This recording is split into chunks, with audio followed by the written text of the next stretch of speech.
It is a massive day in British politics. The leader of the opposition has stood up and said that if the Durham police fine me, I will resign. As we'll explain, I think it's a real possibility that they will, and he will have to. It's also, though, a very important day in my life and in the life of Tisky Sour. That's because after a 2-month hiatus, I am joined once again by Ash Sarkar. Ash, welcome back. I've missed you. I've missed you. My life has been bleak, loveless, ghastly, without your chiseled features beaming into my eyeballs every Monday.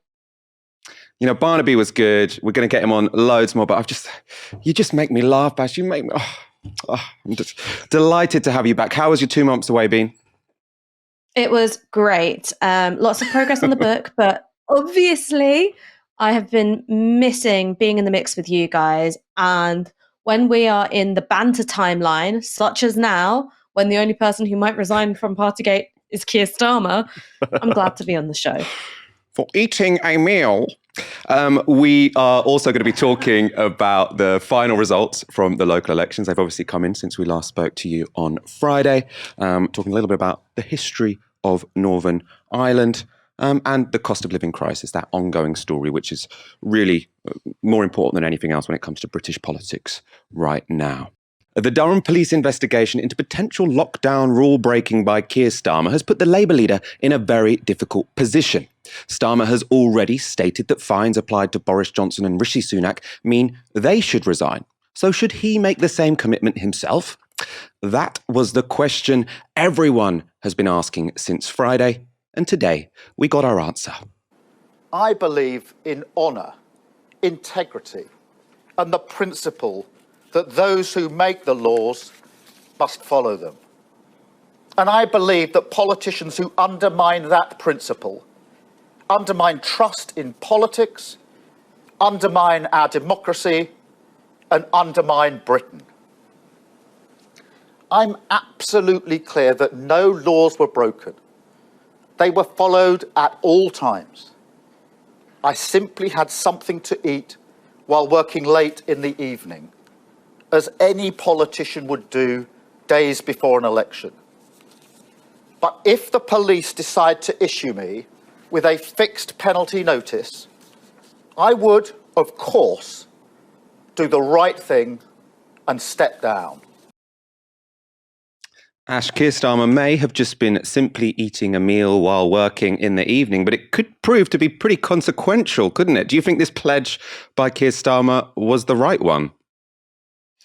Well, he's chosen to deal with this scandal by raising the stakes. And I think that if he's hoping that this will at least reduce the heat in the meantime during the police investigation, he's wrong. You've already got the Sky News helicopter hovering around Southside like it's the last days of the Vietnam War.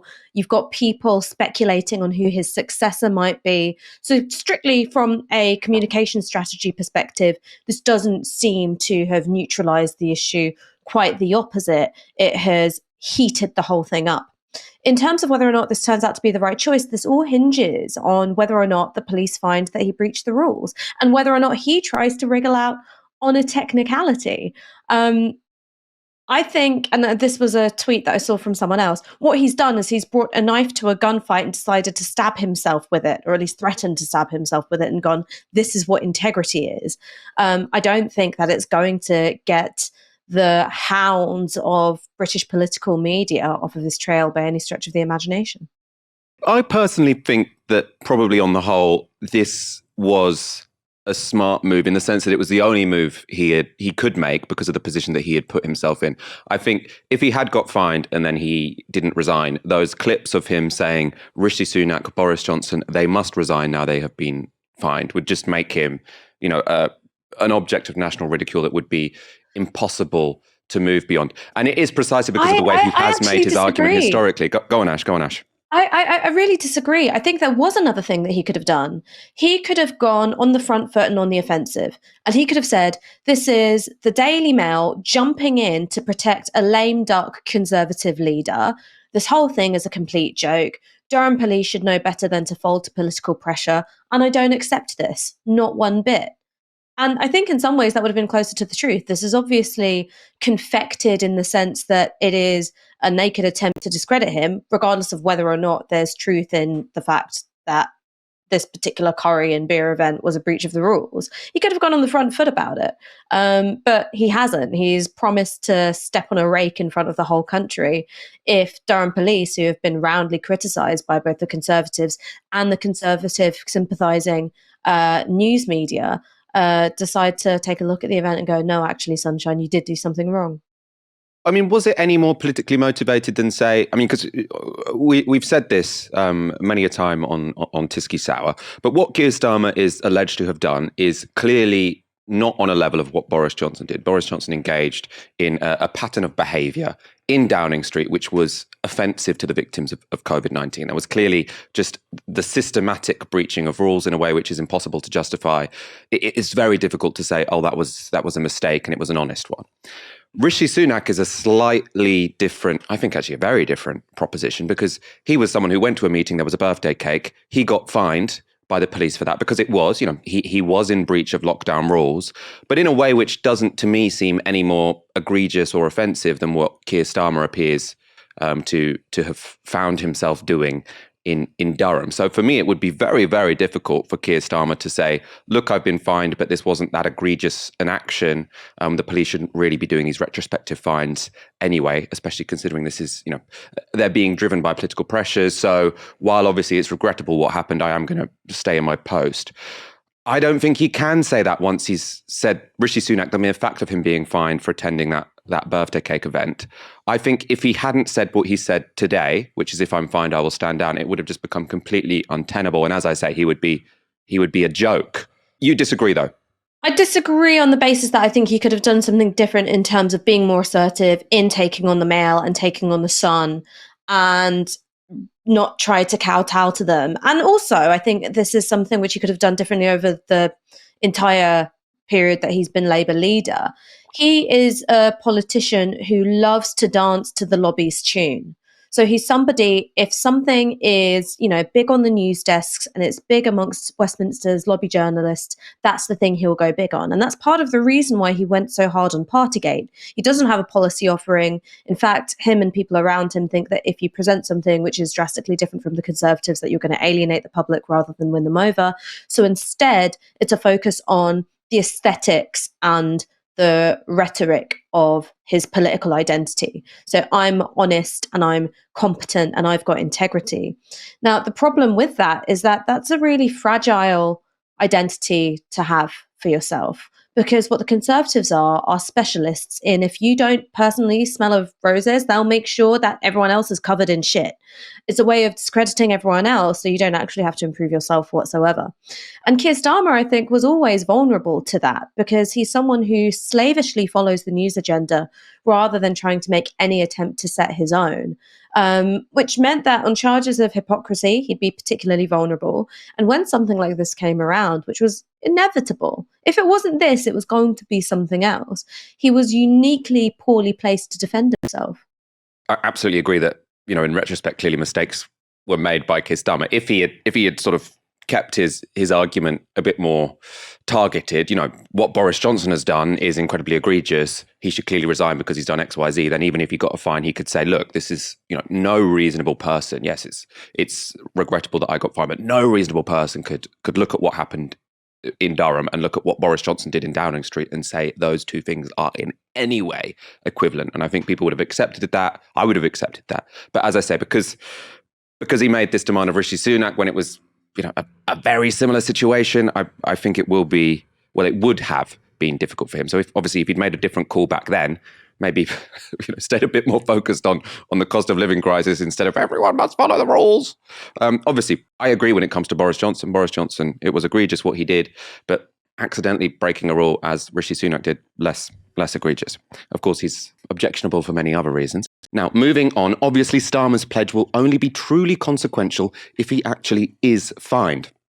And when it comes to that police investigation, much will depend on how they interpret this operation note, which was leaked to the Mail on Sunday.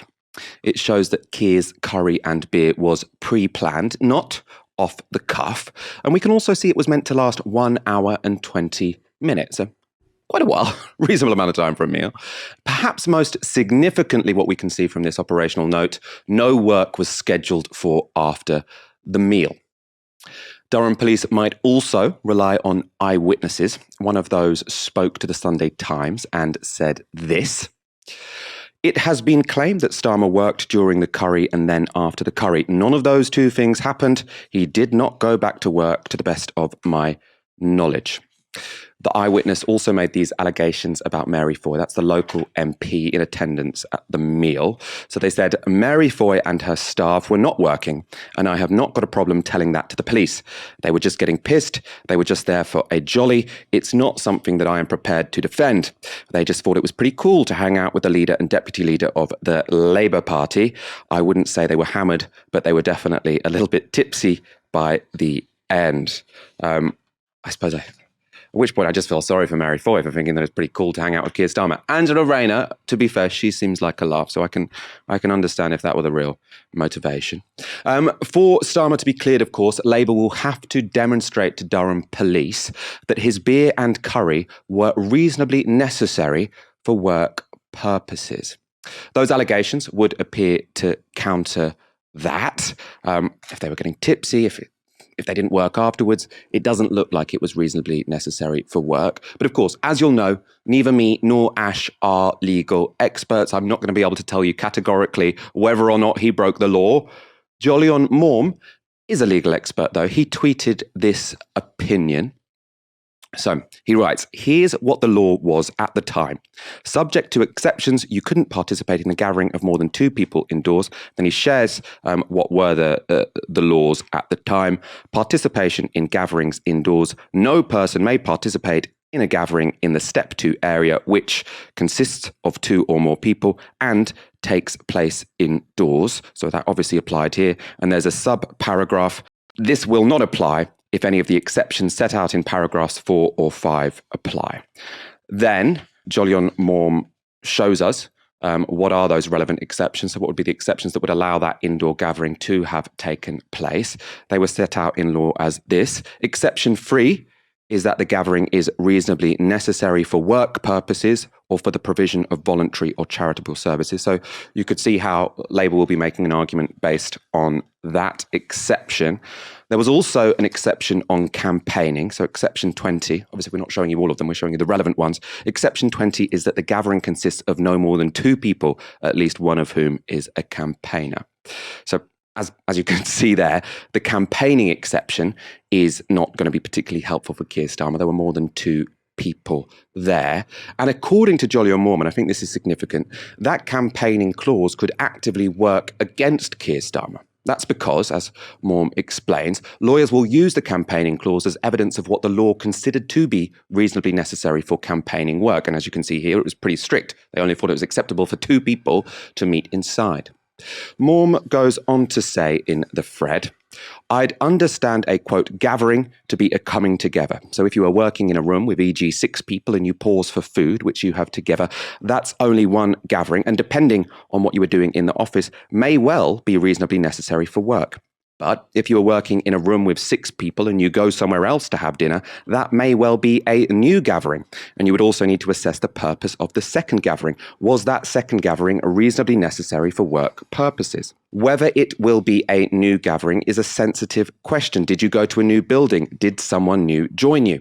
And the question whether that new gathering was reasonably necessary for work purposes will also be a fact-sensitive question.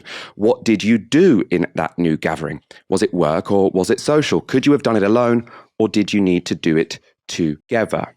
So it sounds like a potentially new person, Mary Foy, arrived specifically for that dinner. And the eyewitness account, which makes it sound like things got pretty social, right? So that again would count against them. And Maugham does conclude, "Although I need to know more about the facts, I really wouldn't want to be placing a bet that Starmer hasn't broken the law. I think this is a serious matter for him and for Labour." Now, I should be clear, there are other prominent lawyers who've taken the opposite position. You can see Adam Wagner has put out threads suggesting that Keir Starmer shouldn't be found to have broken the law. As I say, me and you, Ash, we're not legal experts. We're probably not going to be able to give a concrete answer here. But do you have what's your instinctive read? What do you think the chances are here that Keir Starmer is going to get found guilty, is going to get that fine, and therefore have to resign? Like you say, I'm not a legal expert, so I'm not going to try and answer this as a legal question. Instead, I'm going to try and answer this as a political one. Part of the intention on the part of Keir Starmer, and this is something which has been confirmed by anonymous allies of the Labour leader to a newspaper, is that by betting his leadership on whether or not he gets a fixed penalty notice, is that it forces the police to back down from saying, yes, you broke the rules and here's the punishment for it. Because police are obviously quite aware of not wanting to be seen to meddle in politics. Now, doesn't mean it doesn't happen, but they don't want to be seen doing that. It's a highly sensitive issue. And that's perhaps one of the reasons why certain punches got pulled around the Dominic Cummings infamous jaunt to Durham and Barnard Castle. And I think it's also why it took an awful lot of pressure from the public and from the media for the Metropolitan Police to get their arse in gear, because their instincts are to just not get too involved in politics, at least in the sense of, decapitating a national party leader. There are other ways in which they obviously do get involved in politics. So I think that that's one thing which might be in Keir Starmer's favour, which is by loading up the stakes, you discourage Durham police from coming out with anything too embarrassing. But then again, the pressure can work the other way, because if you've got the Conservative newspaper industrial complex going into overdrive, going, well, the Prime Minister was issued with a fixed penalty notice, why aren't you treating the leader of the opposition in the same way? That's another form of political pressure, where non-action or being seen to pull punches is also seen as a form of political manipulation. And those two things are really going to be battling it out against one another. And I think there's also a third thing, and this is particularly important for us to talk about, which is it is only people who are wealthy and powerful, who are national leaders like Keir Starmer and Boris Johnson, who get the luxury of a police force going through the potential rule breach with a fine-tooth comb, looking at the exemptions and measuring very carefully whether or not the situation applies. For most ordinary people who were issued with fixed penalty notices, that was not the case. And you can read some of the letters where people are arguing for mitigating circumstances, such as, I just came off my shift at the supermarket and we were dog tired and we hung out in a car for a little bit. I'm really sorry, but my mental health was dreadful. I'll never do it again. I can't possibly afford to pay the fine. Those were examples of people being punished for breaches of the rules, even though, there could be said to be some kind of leeway. Another good example is, of course, the way in which the rules were interpreted by the Metropolitan Police to close down the Sarah Everard Vigil. Now, ultimately, a court found that it had been an unlawful way to police that vigil, but the instincts of the police were just to go in, all guns a blazing, brutalise women who were coming together to mourn a woman who had been murdered by one of the Metropolitan Police's very own colleagues. It is a luxury of doubt and skepticism and reading the rules in a sensitive light. That is a luxury which is only enjoyed by elites in society and certainly not ordinary people. Yeah, I think that's always super important to remember. Although I suppose in this particular example, Keir Starmer will feel like, because they are going after him because he's a politician, which is what the Metropolitan Police said. They didn't want to investigate the Conservatives. It was only once public pressure got so large that they said the reason we're doing this retrospective investigation, which we haven't been generally doing, is because it puts the public's confidence in the rule of law at threat if we do not investigate. So they said they investigated specifically for that reason. Obviously, it's now opened a whole new can of worms, which, obviously it's very serious. It is also a little bit entertaining to watch. It's a bit thick of it that Keir Starmer might have to resign. The leader of the opposition might have to resign for, as he says, eating some food in the evening. Let's go to some more comments. Still loads coming in. Julian PD tweets on the hashtag Tisky Sour. Keir Starmer giving a whole new meaning to political suicide. Yeah, I mean, it's I haven't seen anything as explicit as this before. And over on Twitch, ScarDB writes, part of me is scared that Starmer is taking this stance because the Dark Lord Mandelson and co. have someone even worse lined up to replace him, or that they feel that their real job of killing the left is fully completed, so it doesn't matter anymore. We're going to talk about that in depth in one moment. First, though, Robert with $2. Great to have Ash back on the show. I couldn't agree more. Let's go to this question of who would replace Starmer if he were to resign. Obviously, if he resigns, that would prompt a leadership election. And these are the current odds from Sky Bet. So they have Andy Burnham as the favourite on 3-1. Then you've got Angela Rayner on 6-1, Wes Streeting on 6-1, Rachel Reeves on 15-2, Lisa Nandy on 10-1, Yvette Cooper on 10-1, Bridget Phillipson on 16-1. And we've got Rosanna Allen Khan, Sadiq Khan, and Jess Phillips all on between 22 and 28-1. Now, what stands out to me first here is the favourite. So the person who the bookies have as the favourite to be the next Labour leader is someone who can't actually stand to be leader. And that shows you, because he's not an MP, right? You can't stand to be Labour leader unless you're an MP. He's currently the mayor of Manchester. It'd be a pretty difficult sequence of events where he manages to be an MP during the police investigation without knowing whether or not a fine is going to be issued. I mean, it's really, really complex. But the betting markets are still judging that even though this guy can't even apply to be an MP, it's still more realistic that he becomes leader than anyone else, because no one else is remotely credible as an option to be the next leader of the Labour Party. So I do think that's fairly damning. Obviously, Angela Rayner second there as well.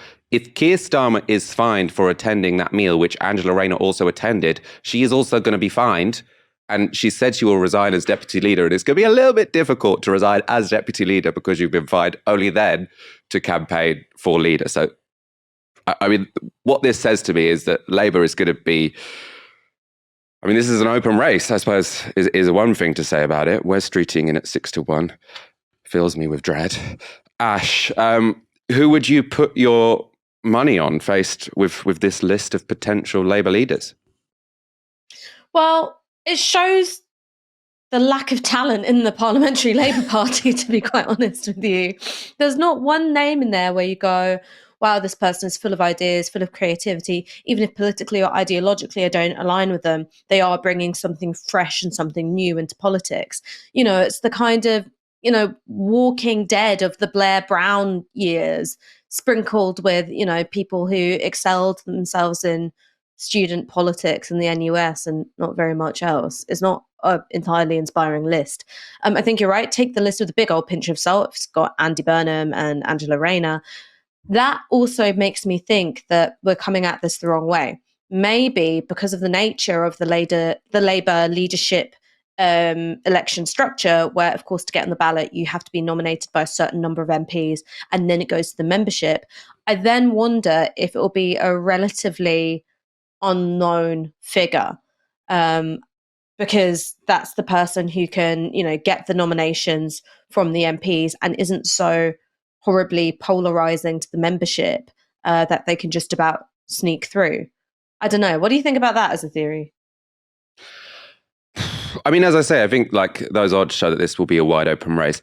I think if I were to bet on anyone now, it would probably be Lisa Nandy. And the reason I say that is because I think she's probably, I'm not a huge fan of Lisa Nandy. I don't think she's a particularly exciting talker. I don't think she's going to break new ground for the Labour Party. She's similar to Keir Starmer, that she's quite dull.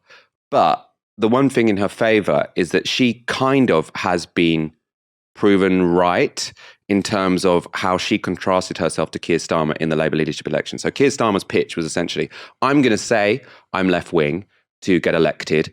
Then, when I get elected, I'm going to drop all of that and say I'm right-wing. And that's my genius plan that doesn't have a single flaw in it. Lisa Nandy, I think she put herself forward in that leadership election as pretty right-wing. The things she was saying sounded a bit more like what Keir Starmer sounds like now. And so I think she's going to be able to say, look, I've been honest the whole time. I'm not slippery like Keir Starmer, and it's his slipperiness that brought him down. I've been upfront the whole time.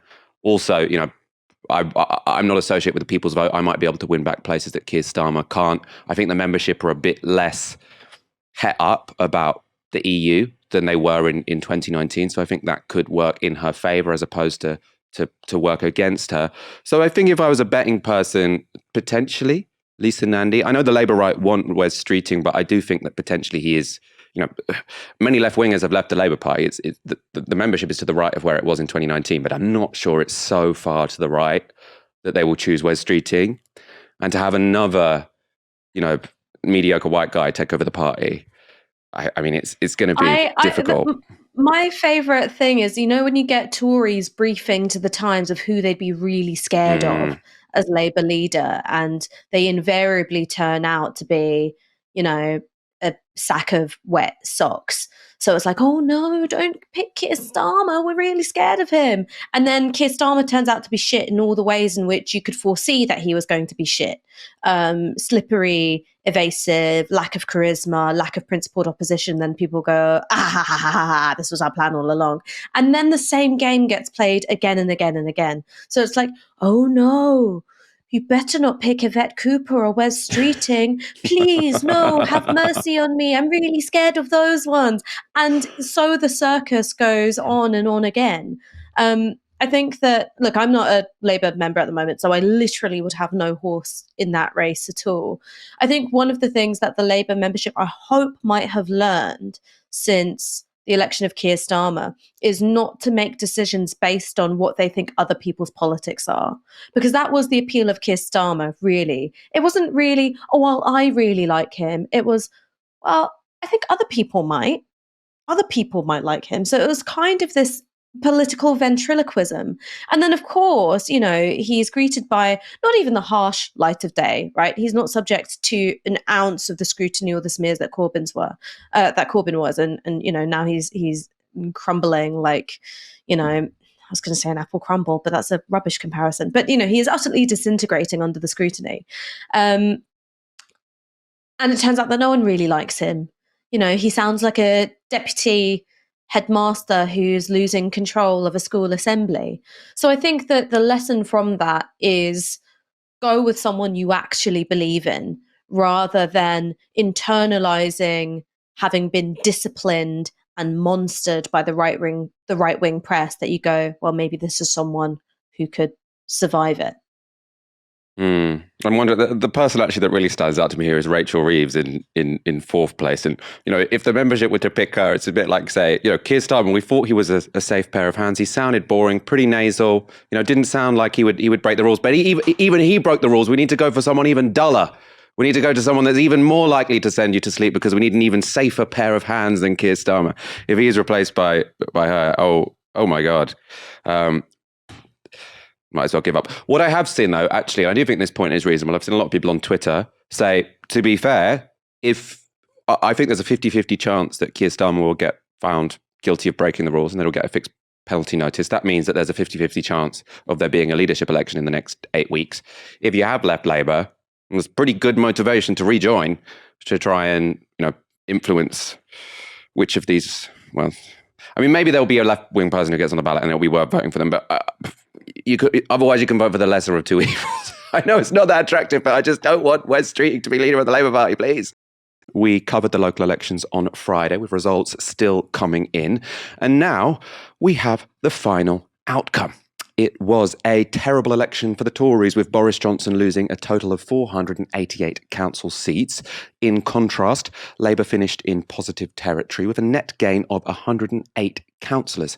But that increase looks small when compared to the Lib Dems on 224 gains. It was also almost matched by the Greens, who gained 87 seats. And when it comes to Labour's fortunes in particular, an assessment is easiest to make when we break down the results by nation. In Wales, Labour gained 66 seats, and they were won largely at the expense of the Tories. That means more than half of Labour's gains across Britain were from Wales, and Mark Drakeford can claim that as a victory. It's, of course, notable that Drakeford, unlike Starmer, sits on the Labour Party's left. The party might also have been helped by 16 and 17-year-olds who, for the first time in Wales, were able to vote. Moving to Scotland, where 16 and 17-year-olds have been able to vote for a while, Labour again had a decent result. For the first time in 10 years, they took second place in terms of total seats, and overall, they gained 20 councillors. As you can see, it was also a good result for the SNP, the Lib Dems, and the Greens, and it was a terrible result for the Tories. And that leaves England, where Labour's results look less than impressive. The party gained only 22 seats, a figure dwarfed by the Lib Dems and Greens, and even the left-wing Aspire party, who won Tower Hamlets from Labour. What's worse, Aspire's success in Tower Hamlets was just one development which dampened Labour's joys in the capital. On Friday morning, the party was celebrating winning 3 councils in London from the Tories. That was Wandsworth, Westminster and Barnet. But by the end of the weekend, they'd lost another 3. Harrow and Croydon went to the Tories, and Tower Hamlets went to look for Rahman's Aspire party. That means that Labour scored net zero when it came to councils gained, though with control of 21 councils, the party is nonetheless in a healthy position in the capital. As for councillors, Labour gained 11 more councillors than they lost in London. Not a catastrophe by any measure, but a smaller number of gains than either the Lib Dems or Aspire, who of course only stood in one borough. So those were the results in Great Britain. On Sunday, this was Lisa Nandy's spin. 3 years ago, I came on your show after we'd just lost our entire Labour base in every nation and region of the UK. And I think you could see that it was clear. I honestly didn't know if that decisive break that people had made with us was going to be permanent. These are parts of the country where, like Bury, like Rossendale, like parts of Cumbria, where once we were them and they were us, and that break was painful, and I wasn't sure if it was going to be permanent. I think Thursday showed the opposite, actually. I think it showed that the path back to power for Labour is steep, but it doesn't have to be long.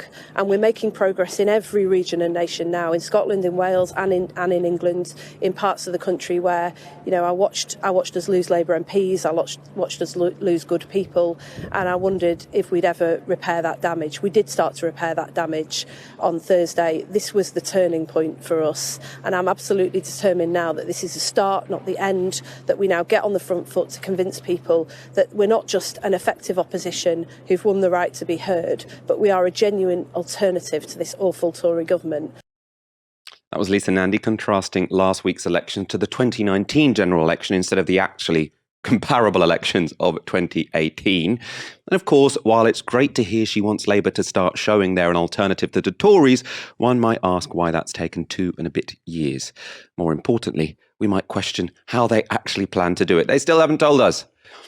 Ash, I want your take on the results of last week's local elections now that we have the full picture in. So what the results really plainly tell us is that there hasn't been a huge swing towards Labour. What there has been is a drastic depression in the Conservative vote. Tory voters just didn't turn out. Smaller numbers of them, of course, switched to other parties, but the bulk of them just didn't turn out to vote Conservative. And I think that the reasons for that will vary from constituency to constituency. Of course, there are going to be an awful lot of Conservative voters who want to give the national leadership a bit of a bloody nose for what they see as, the unforced errors, incompetence and lying of the Partygate scandal. But if you take a council like Barnet, which really has been, dumpster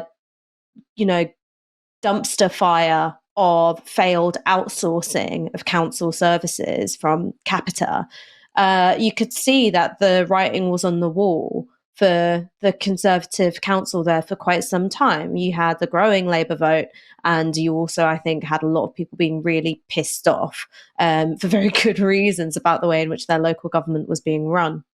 I think there's another thing to point out about the success of Aspire in Tower Hamlets. One is that the success can be put down to a particular kind of community organising through the fact that there is a very, very strong and numerous Bangladeshi community there that, Lufta Rahman is very close to, able to organise with. And two, a lot of the time in East London, the Labour Party has distinguished itself through utter disdain for the Bangladeshi community. In the leaked report that we covered at Novara Media, one of the things that was revealed was that the MP for Poplar at the time, Jim Fitzpatrick, I think it was, referred to a Bengali wedding in his own constituency as an Islamist plot. Now, if you tell a community of people, we think you're scum, and we think you're all crooks, and we think you're all backwards, and not only that, being seen to be associated with you puts off our other voters, well, obviously they'll start to go elsewhere, and there will be another party, there will be other candidates who are able to organise on a local level in order to pick up those voters who've been neglected for a really long time. And this is, I think, my advice for a lot of people who consider themselves leftists or progressives. Keir Starmer doesn't care if you had to hold your nose to vote Labour. Right? The Labour leadership do not care if you had to hold your nose to vote Labour. The only way they start caring about you is if you don't vote for them, if you stay at home or if you vote for someone else. That's the reason why I voted Green, by the way. I voted Green for the first time since 2015 because I just thought I don't want anyone to interpret my vote as an endorsement. And I think there are actually a lot of people who did the same thing, Tower Hamlets, of course, being one, but also other constituencies where you saw a swing to the Green Party. It's because you don't want to be taken for mugs anymore. And I think good on the Aspire Party, because hopefully that puts the frighteners on Labour and they can see that you don't win back the red wall by abandoning your diverse metropolitan constituencies. You have to find a way to represent both. Last week's elections to the Northern Ireland Assembly were historic. That's because for the first time ever, the party with the largest share of votes and the largest number of seats is one in favour of Irish unification. As you can see, Sinn Féin came first both in terms of votes and seats, with 29% of the popular vote and 27 of the 90 seats in the Northern Ireland Assembly. The DUP fell back to 25 seats. That's 3 down on their 2017 result, and the Alliance Party won 17, up from 8 last time. As those results came in, the BBC's Lewis Goodall explained their significance in this clip, which has since gone viral. Sinn Féin, a nationalist party, has topped the poll. That has never happened before in the 101-year history of Northern Ireland's existence. Northern Ireland was literally designed, its borders were designed so that that wouldn't happen, so that there would be an inbuilt unionist majority. And indeed, if you top up the unionist parties, they're still on top. If you put the DUP together and you put the UUP together and you put the TUV together, a relatively new party, they still have a plurality of the votes, but the fact that you have a nationalist party coming top really does transform the political landscape in Northern Ireland, not least because, theoretically, if there is going to be an executive, Sinn Féin will have the right to nominate a First Minister. Now, to an untrained ear, that explanation might have sounded fairly anodyne, but it got 1.4 million views and over 1,000 quote tweets. One of those was from Sinn Féin MP Chris Hazard. He tweeted, BBC finally acknowledging that the partition of Ireland and the subsequent creation of the Northern State was an imperialist instrument that relied upon the subjugation of the rights of citizens. Journalist Brian Whelan tweeted this, "Wow, you're not supposed to say it, BBC acknowledging gerrymandering." The specific quote that provoked comment in the clip was Goodall saying, Northern Ireland was literally designed, its borders were designed, so that a nationalist majority wouldn't happen. That's a reference to the partition of Ireland in 1920. Earlier today, I spoke to Dan Finn, Jacobin Features editor and an expert on Northern Irish history and politics, and I asked him why Goodall's comments were so notable. Well, that comment by Lewis Goodall is unquestionably true and accurate, and it's not something that would be disputed by any historian who's looked at the way that the partition settlement came about at the beginning of the 1920s. There was no dispute at the time about that, and it was something that was freely stated and publicly stated by unionist political leaders, that what they had sought from the negotiations and the Anglo-Irish Treaty and the aftermath of that was the largest possible geographical area that would still have a rock-solid Protestant and unionist majority. There was never any dispute about that. And not only was the external structure of Northern Ireland, so to speak, the way the line was drawn on the map, designed to have a permanent inbuilt unionist majority, but for the next 50 years, up until the early 1970s, the internal structure of government as well through the regional parliament was also designed to secure majority rule. So in a sense, what Lewis Goodall was saying there is not any revelation. It will be accepted by any historian, any scholar who has looked at the events of a century ago, including people who believe that partition was justified or that partition was inevitable or that it was the best of a bad deal in some shape or form. So I would say what is significant about it, especially in the current context, is that it is reminding people of the fact that the way Northern Ireland was created and constituted in the first place a century ago, it wasn't some kind of natural or organic process. It didn't stem inevitably and ineluctably from history. It was a choice that was made by political leaders and political leadership teams. The reaction on Twitter has suggested that this sort of inbuilt by design unionist majorities is somehow sinister. And I'm not saying that's not the case, but it does, I think, need some expansion, because one might assume that whenever you have partition, the border will naturally fall, so that on one side of the border you have a majority of one ethnicity or one religious group, and on the other side you have a majority of the other ethnic or religious group. The partition of India would be an example here. So it was by design that Pakistan had a Muslim majority and that India had a Hindu majority. It was because the regions which had a majority of Hindus went to India, the regions that had a majority of Muslims went to Pakistan. Is that what's happened here, or is that sort of a bad analogy to compare what happened in Ireland to the partition of India? There was no sense on the part of the British political class back then that there was a general right to self-determination.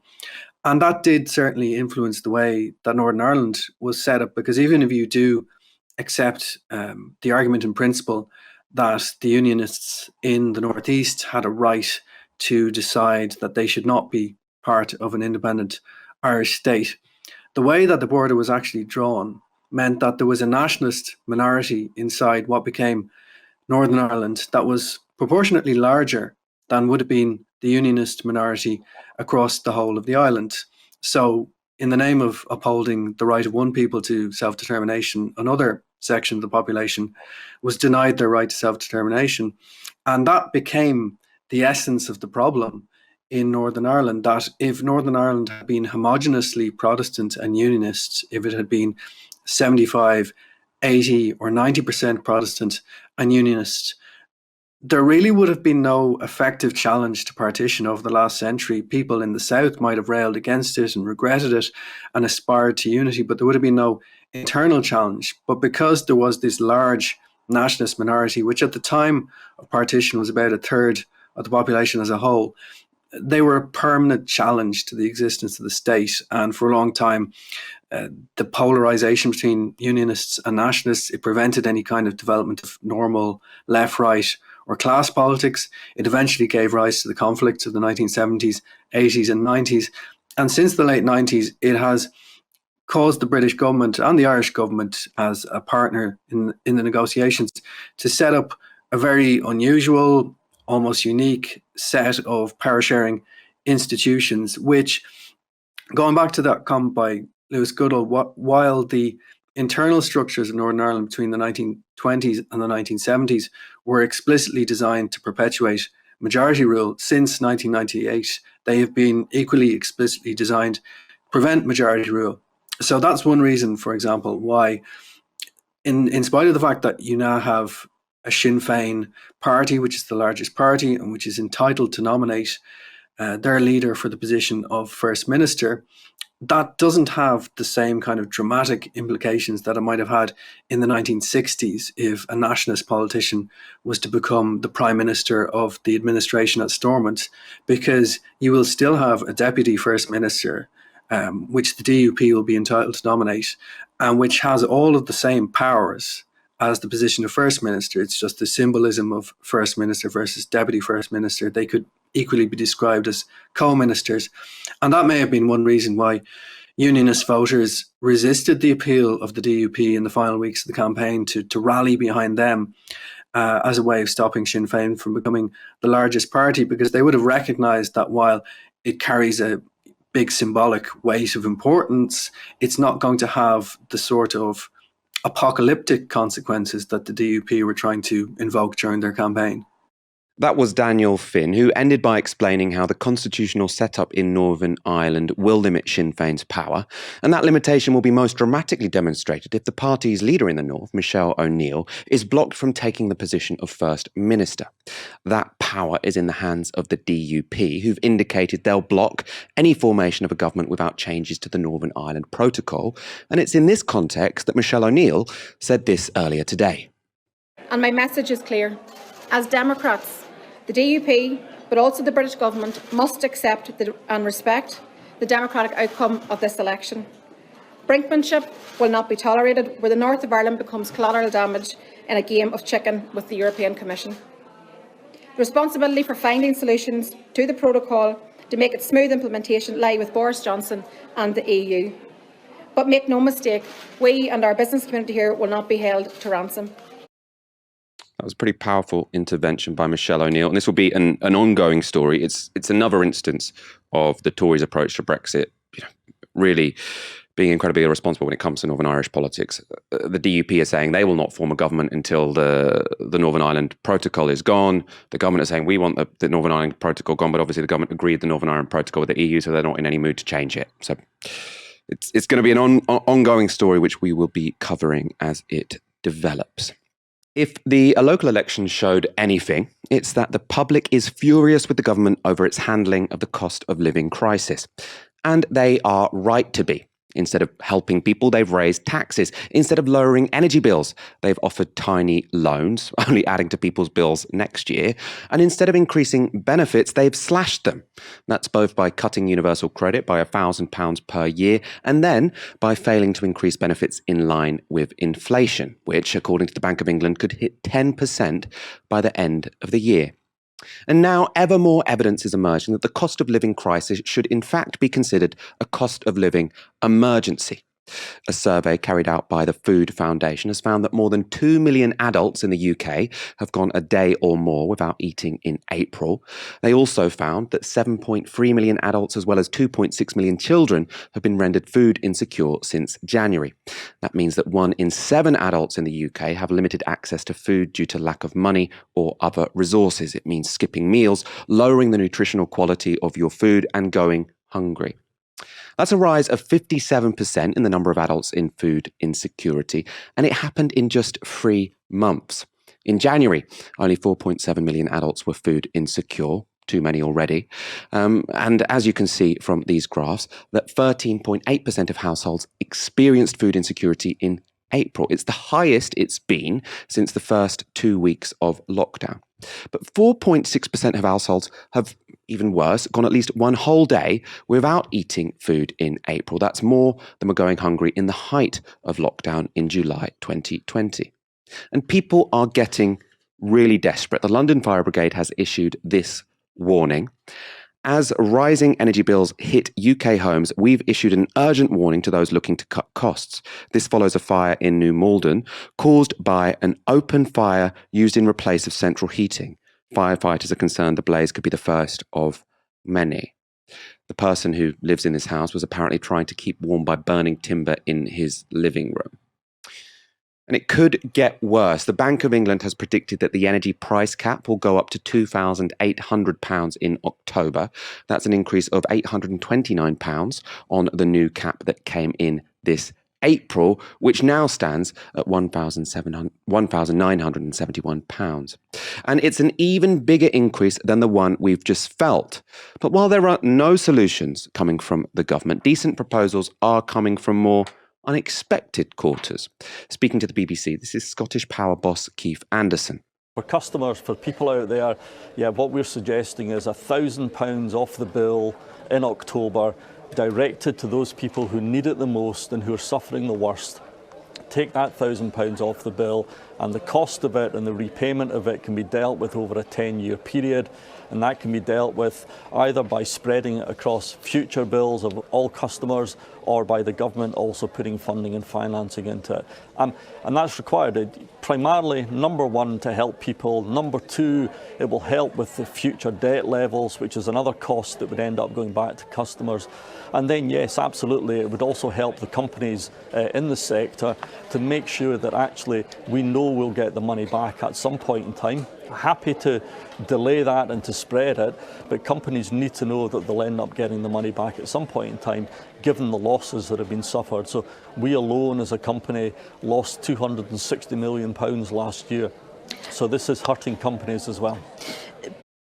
It's really coming to something when heads of industry are going on TV practically begging the government to help out and offering them free ideas. In case you're wondering, I know we talk a lot about, energy companies having massive windfall profits, and that's why they should have a windfall tax. Obviously, that guy saying that his company has made losses. That's because there's a distinction between the people who, produce or extract the oil and gas. They're getting huge windfall profits. It's because the price of the raw materials which they sell has gone up. It is the energy companies who have to buy the oil and gas from the likes of Shell and BP. They're actually struggling because their costs have gone up. That's why we saw, a couple of months ago, all of those energy companies go bust. Just a distinction I thought might be helpful there. Ash, we've talked a lot about the cost of living crisis while you've been away. Can I get your comments? What do you make of the situation that we're currently seeing across Britain? Where do you think it could go next? Unfortunately, we really are in the foothills of the cost of living emergency, because in October, energy prices are going to go up again. You are going to have the impact of sluggish growth, if not outright recession, as the Bank of England warned last week. And you've got some predictions that inflation is going to go up by even 10%. And I think that might even be a conservative estimate. And of course, inflation hits people on the lowest incomes the hardest. So we are in the foothills of this crisis. And if you look at how austerity impacted people, where you had a context of benefits being slashed, difficult to access, in a context where people's pay packets were, in real terms, stagnant or falling, people died. People died. People died when they were waiting for their universal credit to come through. They died when they were declared fit to work by the DWP. They died in unheated homes of starvation. There was a tragic case of a gentleman who, when he eventually passed away, was weighed less than most children. And unless the government does something drastic, that is the kind of human cost we will be looking at, as well as the more quotidian, shall we say, privations and indignities of a cost of living emergency. So people wearing multiple jumpers, getting into bed early, having to spend the day on public transport or in the library because they can't afford to heat their own home. People who are having to make a choice between heating and eating or feeding themselves or their children. All of that is going to become even more prevalent and even more normalized because of government inaction. Now, what the government can do is twofold in addressing a cost of living crisis. It can increase the amount of money which people have in their pockets by lifting the minimum wage, by increasing the amount provided through the benefits system, or shall I say, it can control prices. Now, the government really has decided to do neither of those things. You have that £150 loan, which has to come out of your council tax anyway, and it's going to have to come out of your council tax when we are much deeper into this crisis than we are already. So it makes literally no economic sense. And you're going to end up in a context where energy companies like Scottish Power, and this is what he's worried about, are going to be sending out bills to people that they simply cannot afford to pay. And that is the situation we're looking at. Now, obviously, there is no alternative to taxpayer money being used to insulate houses from some of those bills. Whether that's putting more money through the, I think, dreadful loan system that Rishi Sunak has devised, or whether it's bailouts for energy companies. Now, I think both of those things are deeply flawed because, as you pointed out, Michael, the reason why we're in this situation is because so much of our energy infrastructure is in the hands of deregulated private corporations. We're on the hook to fossil fuel giants who are enjoying record windfall profits. Oil and gas extractors are enjoying record windfall profits. And actually, the thing that the government could do, and the thing Labour should be pushing for, isn't tinkering around the edges, thinking about how do you knock off 5%, 10%, 20% even of people's energy bills. You need to say, look, taxpayer money is going into insulating people from the impact of rising energy bills. We need to nationalise the big six. Nationalise the big six, put the government in control of setting the prices of energy, and make them public assets, public utilities. And I think that does two things. One is, as I mentioned, it puts the government in a position of more control over what bills are going out to people. And secondly, also what it does is that it gets the government in a much better position when it comes to a green transition. Because if we had taken action, and this isn't just on the Conservatives, of course, although David Cameron did do his bonfire of the green crap. This is also on the Labour Party. If we had had a green transition earlier, so that would mean retrofitting houses to insulate them properly, to replace old gas central heating, to have more offshore wind, onshore wind, solar power. If we had done all those things when we first became aware that these were urgent policy priorities, British households would not be suffering because of energy price increases the way that they are now.